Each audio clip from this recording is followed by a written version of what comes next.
Welcome to the Texas Medical Association's Distance Learning Center. Timely, convenient, and affordable education from TMA, your trusted source for practice and professional needs. And now, the audio portion of our program.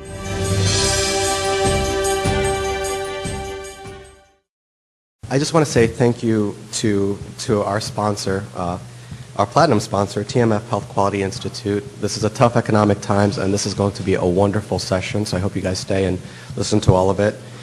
TMF has been fantastic and really a friend of the physician, providing 40 years of assistance and education for Texan physicians. So please, if you could join me in a round of applause. Looking at Dr. Manning. One of my favorite songs is Queen's Under Pressure, and in this day and age, I really can't help but think how appropriate that song is. There's so much coming at us.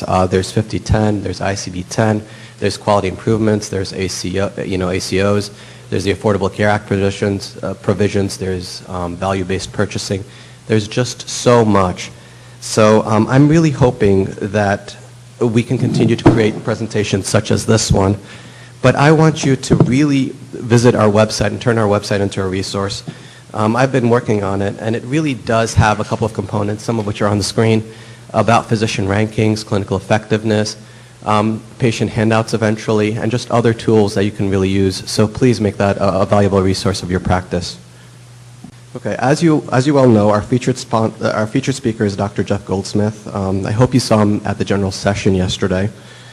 It will be rebroadcast 7 a.m. Monday morning, and there's a link from the TMA website. Dr. Goldsmith is one of the nation's foremost health industry and analysts, specializing in corporate strategy, trend analysis, health policy, emerging technologies, and he's worked across the health system advising senior management boards, including physician groups, hospitals, health plans, pharma, biotech, and health manufacturing companies. So without further ado, please welcome Jeff Goldsmith. Thanks, Joe, very much. Though I'm in your book to talk about value-based purchasing, I'm going to take a few liberties and talk about something else, which is the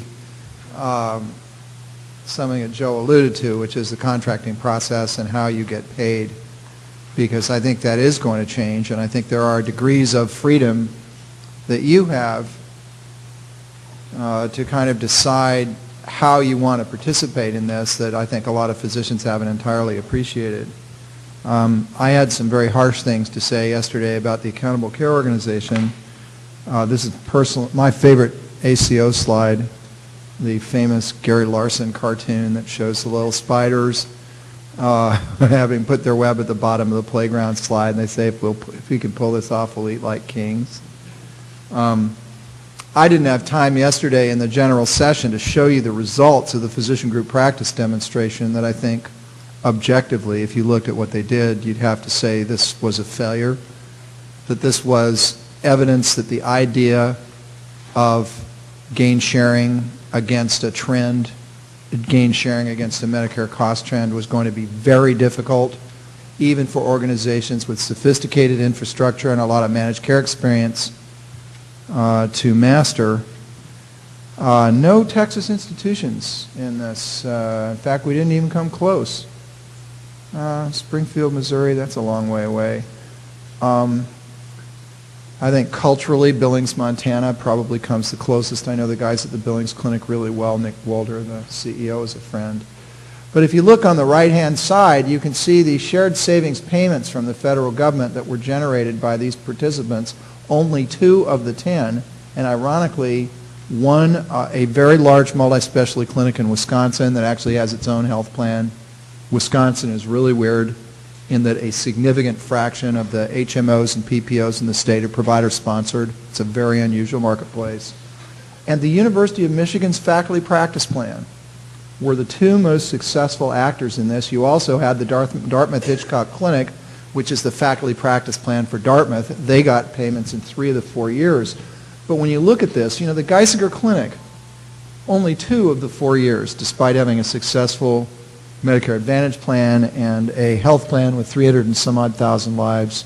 They were in year 8 or 9 of their Epic implementation when they began doing this work. So they already had an incredibly sophisticated IT infrastructure to enable them to analyze how their health costs were being billed up for Medicare patients.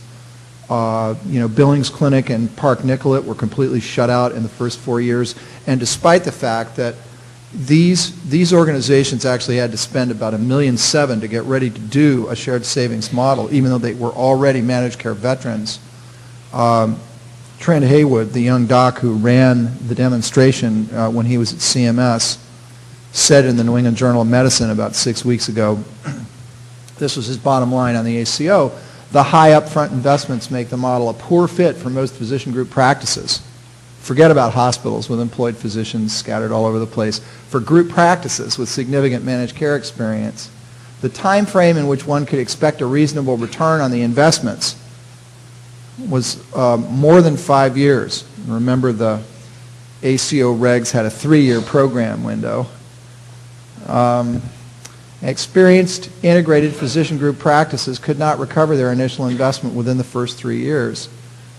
So certainly when the people that were close to this demonstration kind of looked at the experience of these groups that were selected because they were sort of managed care ninjas, that they had a lot of experience with managed care, you would not have concluded objectively that this idea was something that was going to scale up in a meaningful way across the health system. In the January issue of Health Affairs, I wrote a paper outlining my concerns about the ACO idea and suggesting an alternative. And I want to talk about that alternative this morning. I've only got a few slides, and then spend the bulk of our time together interacting with you, because we didn't get a chance to do that yesterday. One of the slides from yesterday's talk that I wanted to go back and revisit is, I believe that a successful contracting strategy, both from a standpoint of the doctors and from a standpoint of the health plans, actually reduce both the number and complexity of payment transactions. And I opined yesterday that I thought any payment model that expanded the number of transactions and expanded the data requirements that you had to fulfill in order to get paid is moving in the wrong direction, is actually subtracting clinical effort that we really need and invading the time that you would otherwise have to spend with patients, and that is not progress. To replace, not overlay, per incident payment where you can. Now, per incident payment means per visit, per service, per admission.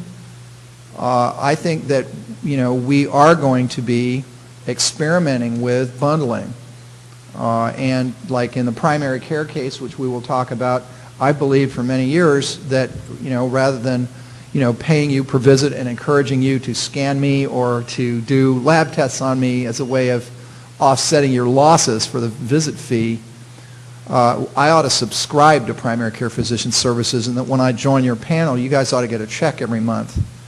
There ought to be some data requirements to make sure you're doing a good job, but certainly not the level of detail that you're being asked to submit and provide for value-based purchasing, ICD-10, etc. I talked yesterday about dramatically strengthening primary care. I think this is the single most important thing that we have to get right, or we're going to hate ourselves as a society.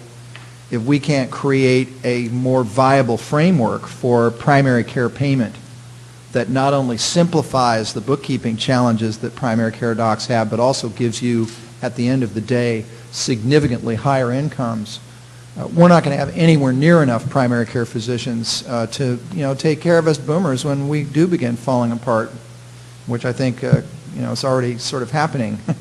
So I'm really concerned about this because for the selfish reason that I want people to be around to take care of me. Promote patient autonomy and choice in specialty care, and we'll show you how we do that in a minute, because I think there are some clever things that we can do to avoid having our markets locked down in hospital monopolies. And promote competition based on price and quality in the care system. You're not quite a single payer state. Blue Cross is only half your market, but a lot of the major markets in Texas, like 2 payers, account for 70% of the lives. That's not great. So you really don't have a lot of competition on the payer side in this state. You ought to have more. There's also not a lot of competition in the major metropolitan markets for hospital systems, because those have consolidated aggressively in most of the major towns in the state, and some of the smaller ones. So where are the competitive leverage points that enable people to have choices and enable the payment system to share some of the potential gains if people make intelligent decisions about where they want to go to get care? Well, it's in the physician sector. So to the extent that we can encourage physicians to create service offerings, particularly in the specialty care model that we're going to talk about in a minute, we inject competitive forces into this marketplace that I think are disappearing if we simply assume that the only actors in that marketplace are going to be health plans that have consolidated and hospitals that have consolidated. That's not a good outcome for the health system long term. So what I talked about in the Health Affairs article in January was really a kind of a segmented payment model where we try to move towards a modified version of a subscription model for primary care, where I'm going to sign up for your primary care services. You're going to organize in a way that I don't necessarily have to visit you in order to get my questions answered, that I can transact with you electronically, that I can transact with your staff, with people that support you clinically, whether they are advanced practice nurses or non-advanced practice nurses for whatever, and that we attempt to take a lot of the incident by incident detail out of your billing model and take a lot of cost out of your support system. Because I just think the overhead that we have for primary practice in our country right now is not sustainable. It's not sustainable. When I go to see my internist and see 5 nurses behind the counter not doing nursing, spending the majority of their time alligator wrestling with Anthem, which is our Blue Cross plan, it just doesn't add up to me. So I think we have to get the medical home right. And, Bob Berenson, who's a friend of mine, a physician who briefly ran CMS at the end of Clinton, is very concerned that if the core measures lunacy that we talked about yesterday infects the medical home, and if you've got to be sort of a level 6 ninja IT user in order to qualify as a medical home, we're going to end up delivering control over the medical home to the hospitals and be right back in the soup. So we've got to figure out a medical home model that is sustainable at the scale of practice that you folks practice at, and not make it so complicated that it forces you to consolidate into huge groups. I have believed for many years that there are not economies of scale in physician practice, and that the larger physician enterprises become, the more they behave like and take on the overhead characteristics of a hospital.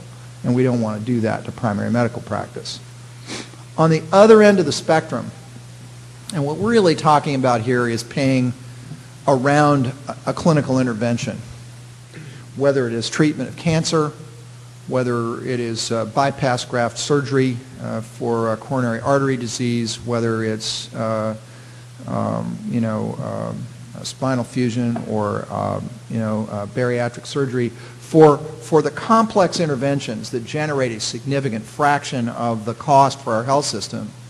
I've been encouraging our health plan friends to think about creating multiple options in each market for how you get those services, and paying for those options not on a unit-by-unit basis, but paying for them in a bundle. And that bundle would include, it would basically, the clock would start ticking when you made the diagnosis and decided that you actually needed to intervene clinically. And the bundle, severity adjusted, would include the pre-op workup or the pre-intervention workup. In other words, the diagnostic work that you need to do to frame the patient's problem and what you're going to do to deal with it. The intervention itself, which may be hospital-based, may not be. A lot of cancer care doesn't require admitting people to hospitals. A lot of physicians have organized into systems where you can do surgery, you can do radiation therapy, you can do chemo in an outpatient setting. So I want to free us from having to depend on hospitals to do a lot of that stuff. We have the infrastructure in many of your communities to not have to hospitalize people in order to intervene and provide complex services. And then some time horizon beyond the end of the intervention that encompasses the recovery from the intervention. You know, in the Affordable Care Act, they talked about a 30-day time window at Geisinger Clinic with their proven care idea. It was 90 days post-intervention. And, you know, where the idea is, again, one payment, not dozens of payments, not hundreds of payments, but one payment, severity adjusted, in a framework a little bit like the DRG, where if you can figure out a way to economize on the use of expensive services, if you can reduce the amount of hospital input, if you can reduce the time, if you can reduce error rates, if you can reduce complication rates, you keep the change. If you're able to render services to people for less than that severity adjusted bundled amount, you get a bonus to distribute among your colleagues. And the idea is that, you know, we try to create multiple options, not just hospital-based options, but physician-based options for those types of services in each marketplace, including, as we talked about yesterday, the idea of, you know, potentially having people go down the road, you know, or out of the country even, and sharing the savings with the patient, so the patient has an incentive to shop around and to make intelligent choices about where to get the best care. You know, when I think about what do you need to do this, I'm kind of drawn to this this model. I'm not an opera fan. Blues and rock and roll are my main musical things, but probably the most complicated musical presentation that we have in our culture. Why doesn't this sound like a bunch of noise? Well, simple.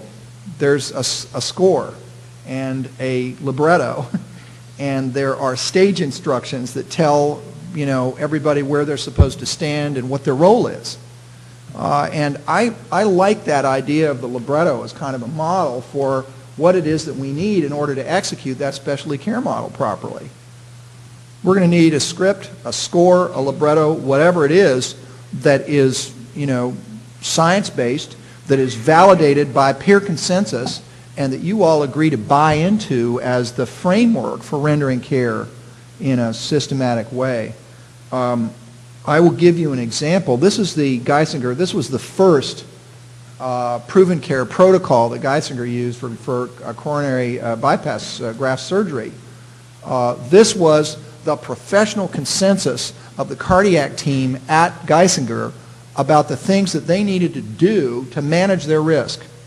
Because again, remember, they were offering a 90-day post-op warranty on their cardiac services for intervening and doing coronary bypass graft surgery, and this was a literature-supported listing of the things that they really had to manage effectively. This is the script. This is the stuff that professional consensus said you had to do right in order to not have a huge liability on your hands and have people coming back with problems. You can't eliminate the potential of people not having a successful recovery. You can't, because that's not in your power. You can't completely eliminate all the risks. But just as in a manufacturing process where you're looking at the major risks and trying to control them, this is a form of insurance. It's not as comprehensive a form of insurance as signing someone up for a provider-sponsored health plan. It isn't as comprehensive a type of insurance as the ACO, which is a form of insurance. But the reason why I like this is that it focuses on the behavior that the clinical system needs to consistently execute in order to minimize the risk and cost of a clinical intervention. So my argument on the idea of specialty care marts, on the idea of bundling, was it really does drive you in the direction of building evidence-based care models that, you know, you guys say your best judgment as doctors, and that's what I want as a patient. This is the standard of care. And if we do this in a consistent and thoughtful way, we're going to deliver a great product, and patients are going to be satisfied with it. So I don't know how many of you know the history on Geisinger, but I mean, they started with this.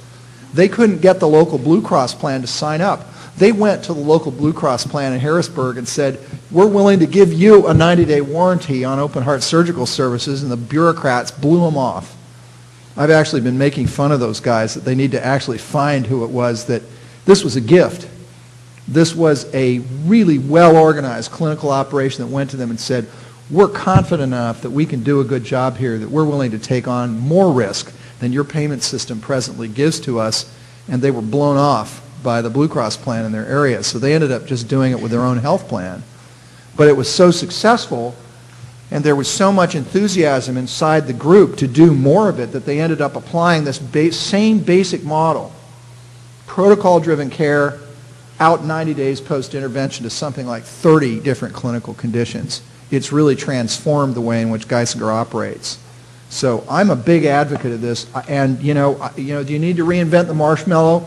Do you need to do all this stuff over? Well, no, but you do need to be comfortable within your clinical aggregation that this represents a standard of care that you believe you can execute, that makes sense to you. Maybe you go back and look at the evidence that enables you to say this is how we ought to, these are the things that we ought to do in order to deliver state-of-the-art care. So, there are a bunch of alternative contracting models to the ACO, or for that matter, having your own health plan. This idea of disease management or condition management, I talked about that yesterday. Why should we have publicly traded companies with banks of nurses sitting in Tucson talking to you all over 800 numbers about patients they've never seen? You ought to be doing this, and you ought to be paid for doing it. And I think when we begin paying people to begin managing the chronic risks, I think about congestive heart failure, diabetes, asthma, and COPD.